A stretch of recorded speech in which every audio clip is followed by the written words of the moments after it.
நிலவின் ஒளியை பிடித்து பிடித்து பாலில் நனைத்து கன்னங்கள் செய்து விட்டார். உலக மலர்கள் பறித்து பறித்து 2 பந்துகள் அமைத்து அமைத்து பெண்ணை சமைத்து விட்டார்.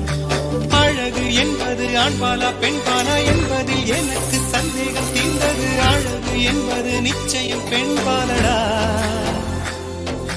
கவிதை என்பது மொழியின் வடிவம் என்றொரு கருத்தும் இன்று உடைந்தது. கவிதை என்பது கண்ணி வடிவமடா. மின்னலை பிடித்து மேகத்தில் துடைத்து பெண் என்று படைத்து வீதியில் விட்டு